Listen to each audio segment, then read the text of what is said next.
Good morning students. मैं Munni Agrawal, assistant professor, government college Degana से आज मैं आपको वीडियो लेक्चर में पढ़ाने वाली हूँ बीकॉम थर्ड ईयर के business and financial management subject first paper project planning and budgetary control. इसका हम आज एक नया टॉपिक स्टार्ट कर रहे हैं, बिजनेस फोरकास्टिंग।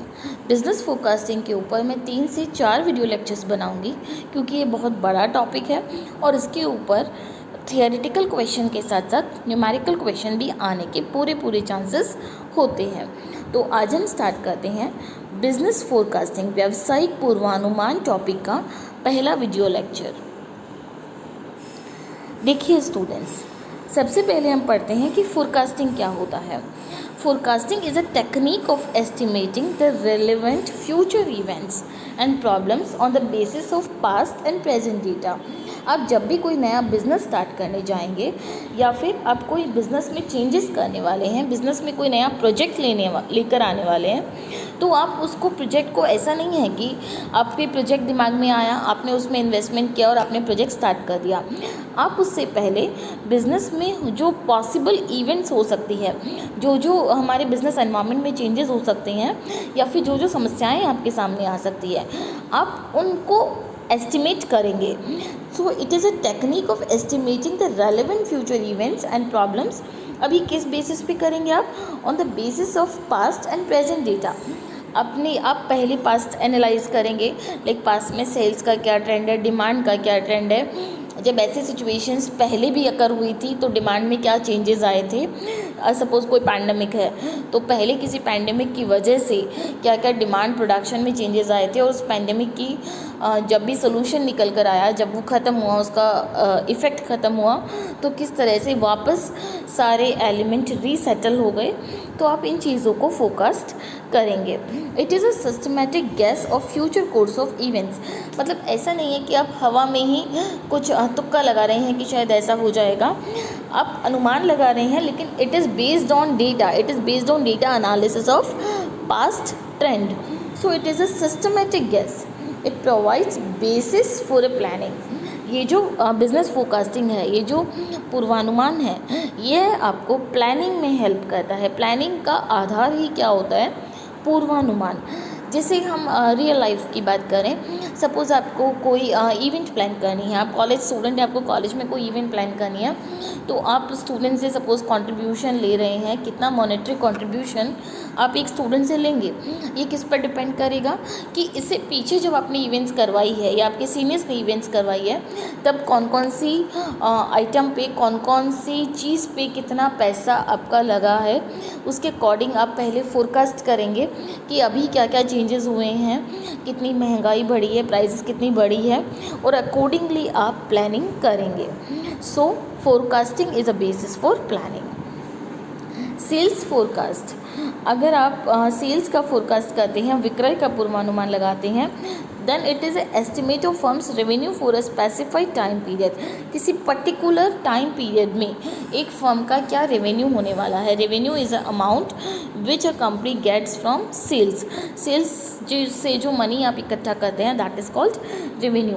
तो एक कंपनी को कितना रेवेन्यू मिलने वाला है, दैट इज़ सेल्स फोरकास्ट। उसके बाद में वाई आर वी इंटरेस्टेड, हम क्यों बिज़नेस फोरकास्टिंग में दिलचस्पी दिखाते हैं, क्यों एक बिजनेसमैन फोरकास्टिंग के ऊपर अपना टाइम इन्वेस्ट करता है। Because forecasting affects the decisions we make today. हम आज जो डिसीजंस लेने वाले हैं उस पर फ्यूचर में जो इवेंट्स होने वाली है, फ्यूचर में जो चेंजेस होने वाले हैं, उसका एक बहुत बड़ा इम्पैक्ट होता है। प्रोजेक्ट मैनेजमेंट में क्यों हम बिज़नेस फोरकास्टिंग को यूज़ करते हैं? Because forecast demand for products and services. अब जो प्रोडक्ट एंड सर्विस मार्केट में लेकर आने वाले हैं, जो सेल करने वाले हैं, उसकी डिमांड कितनी होगी, उसी के हिसाब से तो आप प्रोडक्शन करेंगे। क्योंकि अगर आपका प्रोडक्शन कम रह गया तो बहुत सारे सेगमेंट की, बहुत सारे कस्टमर्स की आप डिमांड को सेटिस्फाई नहीं कर पाएंगे। और अगर आपने प्रोडक्शन बहुत ज़्यादा कर लिया और वो सेल नहीं हुआ, डिमांड कम रही, तो आपको वो इन्वेंट्री हैंडलिंग की कॉस्ट बहुत ज़्यादा आएगी। और अगर आपकी गुड्स पेरिशेबल गुड्स है तो वो ख़राब हो जाएगी, आपका नुकसान होगा। सो डिमांड फोरकास्ट करना, उसके अलावा forecasting the availability and need for man power, आपको अपना काम करने के लिए, अपना बिजनेस रन करने के लिए, अपना प्रोजेक्ट रन करने के लिए कितने मैन पावर की ज़रूरत है, कितने वर्कर्स की ज़रूरत है, कितने एम्प्लॉयज़ की ज़रूरत है, कितने मैनेजर्स की ज़रूरत है। तो आप मैन पावर की अवेलेबिलिटी मीन्स मैन पावर की रिक्वायरमेंट कितनी है, ज़रूरत कितनी है, और वो आपको अवेलेबल कहाँ से होंगे, उसकी फोरकास्टिंग भी बहुत इम्पॉर्टेंट है। उसके अलावा forecasting of inventory and material needs, आपको कितना इन्वेंट्री, यहाँ पे इन्वेंट्री जो है वो आप दोनों सेंस में समझ सकते हैं कि आपको रॉ मटेरियल कितना रिक्वायर्ड है और आपको फिनिश्ड गुड्स कितना रिक्वायर्ड है। उसके अलावा अदर मटेरियल नीड्स, जो भी सप्लीमेंट्री आइटम्स है, उनकी कितनी नीड्स आपको हो सकती है। So that is we can say कि हम क्यों फोरकास्टिंग में इतना इंटरेस्टेड है। उसके बाद में हम दो टर्म्स जो लगभग सिमिलर दिखने में लगता है कि लगभग सिमिलर है, हम उनमें एक डिफरेंस पढ़ेंगे। देखिए, एक है फोरकास्टिंग मतलब अनुमान, और प्रेडिक्शन होता है कि आप गेस कर रहे हैं, मतलब आपका आप कहते हैं आभास जो होता है, दैट इज़ प्रेडिक्शन। तो फोरकास्टिंग और प्रेडिक्शन में एक डिफरेंस है। फोरकास्टिंग ऑब्जेक्टिव है एंड प्रेडिक्शन सब्जेक्टिव है।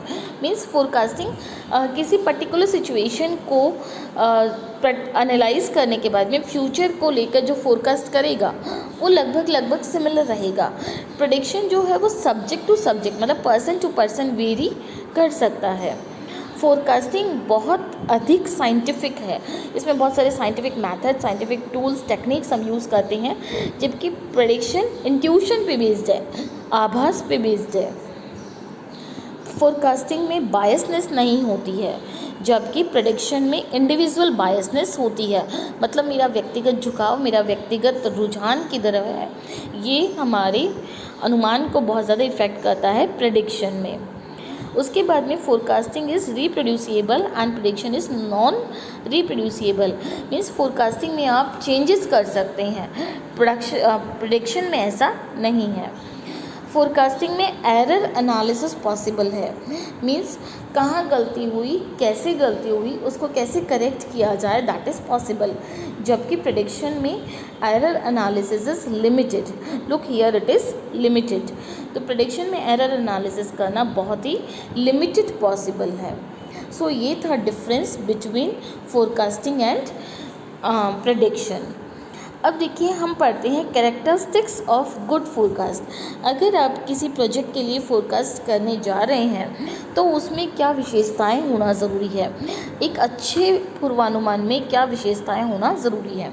सबसे पहले इट शुड बी टाइमली, मतलब आप अगर बहुत ज़्यादा समय खर्च कर रहे हैं, आपका प्लान बन चुका है और आप फोरकास्ट कर रहे हैं कि ये दिक्कत आ सकती है, सो दैट इज़ इररेलेवेंट। आपका जो फोरकास्टिंग है वो पूरी तरह से टाइमली, बिल्कुल जब आपको फोरकास्टिंग करके रिजल्ट्स, जो भी आपके कंक्लूजन्स आने की ज़रूरत है, तब आपके कंक्लूजन्स आ चुके होना चाहिए। ये बहुत ज़्यादा टाइम कंज्यूमिंग नहीं होना चाहिए कि इससे आपका प्रोजेक्ट ही डिले हो जाए। उसके बाद में फोरकास्टिंग शुड बी एक्यूरेट, मतलब एज़ फार एज़ पॉसिबल। हालांकि देखिए, डायनेमिक बिजनेस एनवायरनमेंट को बिल्कुल 100% सही फोरकास्ट करना पॉसिबल नहीं है, लेकिन एज़ फार एज़ पॉसिबल आपकी जो कैलकुलेशंस है, आपने जो टेक्निक्स यूज़ किए हैं, आपने जो फार्मूला यूज़ किए हैं, आपने जो स्टैटिस्टिक्स के मेथड्स यूज़ किए हैं, वो आपके बिल्कुल एक्यूरेटेड कैलकुलेटेड होना चाहिए, एक्यूरेटली कैलकुलेटेड होना चाहिए। फिर आपकी फोरकास्टिंग रिलायबल होना चाहिए, विश्वसनीय होना चाहिए, जिसको आप ट्रस्ट कर सके, जिसको आप कंसीडर करके आगे की प्लानिंग कर सके। उसके बाद में राइटिंग प्रेजेंटेशन, मीन्स आपने काम तो बहुत सारा कर लिया फोरकास्टिंग पे, लेकिन आपका जो उसका रिपोर्ट प्रेजेंटेशन है वो प्रॉपर नहीं है, तो आपकी फोरकास्टिंग वेस्ट हो जाएगी। मीनिंगफुल यूनिट्स, आपकी फोरकास्टिंग अलग अलग सब यूनिट्स में डिवाइडेड होना चाहिए, दैट शुड बी मीनिंगफुल। उसके बाद में that should be easy to use and understand. आपने बहुत ज़्यादा भारी भरकम वर्ड्स यूज़ किए हैं या ऐसे टेक्निक्स, ऐसे फॉर्मूलाज लगाए हैं जिन्हें आपका मैनेजर या आपका जिन्हें आप या आपका टॉप मैनेजमेंट नहीं समझ पा रहा है, तो वो वेस्ट हो जाएगा। That should be easy to use and understand. उसके बाद में compatible with existing database system, जो आपके पास डेटाबेस सिस्टम है, जो आपका कंप्यूटर सिस्टम है उसके साथ, तथा आपका मैनुअल डेटाबेस भी हो सकता है, मीन्स आपका जो प्रेजेंट डेटाबेस सिस्टम है उसके साथ वो कंपैटिबल होना चाहिए। कंपैटिबल मतलब तालमेल उसका उसके साथ होना चाहिए। उसके बाद में उसकी ऑनलाइन कैपेबिलिटी होना चाहिए कि आप उसकी विश्वसनीयता को चेक कर सके। So these are some characteristics which we find in a good forecasting system. Next हम पढ़ते हैं forecasting process. Like business forecasting किन अलग अलग स्टेप्स से होकर गुजरता है। सबसे पहले आता है identify the purpose of forecast. आप जब भी किसी चीज़ के लिए फोरकास्टिंग कर रहे हैं, जब भी किसी काम के लिए फोरकास्टिंग कर रहे हैं, तो उसका कोई ना कोई पर्पस होता है कि आपको नया प्रोजेक्ट स्टार्ट करना है, नया बिजनेस स्टार्ट करना है, या फिर आप कोई प्रॉब्लम फेस कर रहे हैं। सो सबसे पहले आपको अपना पर्पस डिफाइन करना होगा। Unpurposeful work is always in vain. उसका कोई सेंस नहीं होगा अगर आपका फोरकास्टिंग पर्पसफुल नहीं है। उसके बाद कलेक्ट हिस्टोरिकल डेटा। आप अपनी प्रॉब्लम से रिलेटेड जो भी पास्ट डेटा है, जो भी हिस्टोरिकल डेटा है, उसको कलेक्ट करेंगे, टैबुलेट करेंगे, एनालाइज करेंगे। उसके बाद में plot data and identify the patterns. Upon historical data को किसी भी ग्राफ, मैप, इस पर प्लॉट करेंगे और क्या पैटर्न चल रहा है। आपका ये ऊपर बढ़ता हुआ पैटर्न है, अपवर्ड पैटर्न है, डाउनवर्ड पैटर्न है, या फ्लक्चुएटिंग पैटर्न है, तो आप उस पैटर्न को आइडेंटिफाई करेंगे कि ये जो डेटा है वो कैसा पैटर्न बना रहा है। उसके अकॉर्डिंग आप फ्यूचर का फोरकास्ट कर सकते हैं। उसके बाद में select A forecast model that seems appropriate for data. आपका डेटा आपने मैप किया, आपने मैप पे प्लॉट किया, आपने उसका पैटर्न आइडेंटिफाई किया। उसके बाद में आप फोरकास्टिंग का मॉडल, बहुत सारे मॉडल्स हैं जो हम आगे पढ़ेंगे, फोरकास्टिंग का आप मॉडल एक सिलेक्ट करेंगे जो आपके उस डेटा के लिए अप्रोप्रिएट है। उसके बाद में डेवलप और compute forecast for the period of historical data. जो हिस्टोरिकल डेटा है उसके लिए आप फोरकास्ट करेंगे। पहले आप देखेंगे कि जो आप पास्ट डेटा की रेंज आप कवर कर रहे हैं, कितने ईयर्स का, कितने मंथ्स का डेटा आप ले रहे हैं, उसी में ही पहले आप एक फोरकास्टिंग का फॉर्मूला डिराइव करेंगे, आप एक टेक्निक डेवलप करेंगे। उसके बाद में आप चेक करेंगे कि कितनी एक्यूरेसी है। Check forecast accuracy with one or more measures. आप कुछ डेटा रैंडमली प्लॉट करेंगे, हाइपोथेटिकल डेटा लेंगे और आप उसकी जो एक्यूरेसी है वो चेक करेंगे। अगर एक्यूरेसी एक्सेप्टेबल है, एक्यूरेसी अगर एक्सेप्टेबल है, यस अगर आ रहा है, तो आप फोरकास्ट करेंगे ओवर द प्लानिंग होरिजन। आप उसको अपनी प्लानिंग में यूज़ कर लेंगे। लेकिन अगर वो एक्यूरेसी नहीं है तो आप फोरकास्टिंग का कोई दूसरा मॉडल, दूसरा पैरामीटर ट्राई करेंगे। और उसके बाद में आपका जैसे ही मॉडल फाइनलाइज हो जाता है, आप उसको प्लानिंग में यूज़ कर रहे हैं, then you will adjust forecast based on additional qualitative information। ऐसा नहीं है कि आपने कोई क्वांटिटेटिव मॉडल यूज़ किया और उसको ही आपको फॉलो करना ज़रूरी है। आप पहले अपने क्वांटिटेटिव मॉडल, जो कि बहुत सारे हैं, मूविंग एवरेज है, लीस्ट स्क्वायर मेथड है, सीजनल ट्रेंड, सेक्युलर ट्रेंड, बहुत सारे हैं, उनमें से आपने कोई फार्मूला फिट किया, आपने कोई वैल्यू निकाली, लेकिन आप उसके साथ साथ क्वालिटेटिव इन्फॉर्मेशन से भी कुछ एडिशनल अच्छे रिजल्ट्स निकाल सकते हैं, अच्छी फोरकास्टिंग कर सकते हैं। उसके बाद में you will monitor the results and measure the forecast accuracy. एक बार आपने फोरकास्टिंग किया, आप अपने प्लान में एंटर हो गए, प्लान आपने एग्जीक्यूट किया, उसके बाद में आप रिजल्ट्स को मॉनिटर ज़रूर करेंगे, क्योंकि आपको फोरकास्टिंग की एक्यूरेसी चेक करना है। ये एक्यूरेसी क्यों चेक करना है? आपका प्लान तो एग्जीक्यूट हो गया, लेकिन फ्यूचर में भी जब आपको कभी ज़रूरत पड़ेगी तो आप कोई ना कोई फोरकास्टिंग टेक्निक यूज़ करेंगे।